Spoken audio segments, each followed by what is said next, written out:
Why should we change the name of the low-income housing tax credit, also known as the LIHTC? So the LIHTC program was created with the Tax Reform Act of 1986, where the federal government was looking at and saying, hey, we need help creating affordably priced housing. And so they created the tax credit program as an incentive for outside developers outside of the government to actually build affordable housing.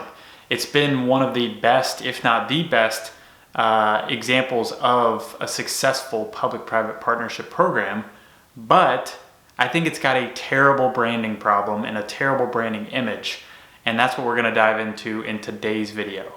If you enjoy content like this, make sure, if you haven't already, to subscribe, like this video, share it with a friend, and let's dive in.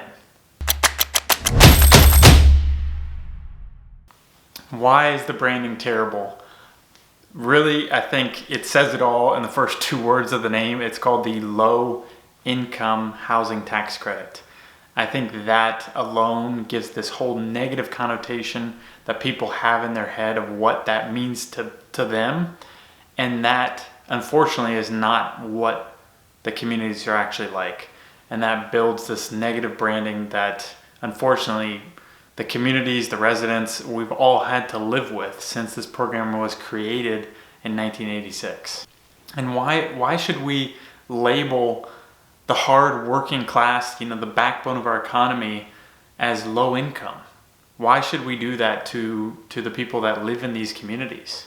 And low income really doesn't accurately depict the community, the individuals that are actually living in these communities. These are your firefighters, your policemen, your first responders, your administrative assistants, your retailers and your restaurant workers. These are individuals that make up not only the backbone of our economy, but the backbone of our community. And these are the people that are benefiting and living in these affordably priced communities.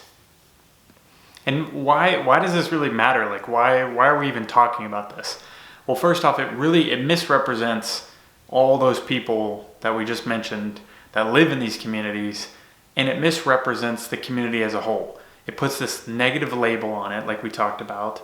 And not only that, but it puts up a barrier. It puts up, people have that negative stigma in their head, so people are concerned when they hear, a LIHTC community or a low-income housing tax credit community is going in around the corner from me. It immediately draws red flags. And people typically will not want that. They put up these barriers, and it's called NIMBYism, which we talk about a lot in these videos, not in my backyard. And so these individuals say, hey, how can we do whatever we can to stop this housing from coming in? And that just exacerbates the problem. That makes it extremely difficult for us and others that are creating attainably priced LIHTC communities. It makes it that much harder for us to go out and build more affordable housing. So what is a possible solution?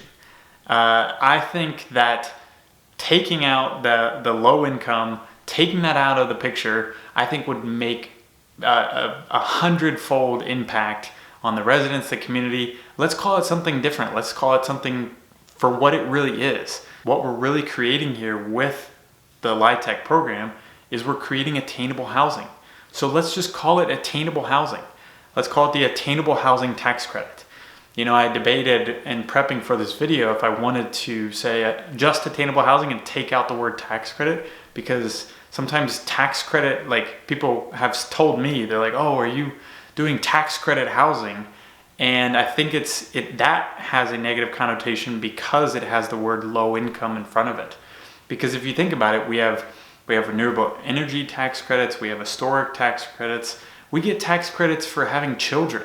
There's tons of tax credits in the IRS code, and it's just an incentive program to do something, and that's exactly what this is. So let's call it the Attainable Housing Tax Credit. What do you guys think? What do you guys think would be a good name for this program, and how can we better rebrand this so that it can have better impact and not have this negative stigma that people have in their minds? Guys, if you enjoyed today's video, please subscribe, like, share it with a friend. Also, we have a few more links down below with more helpful information, and have a great day.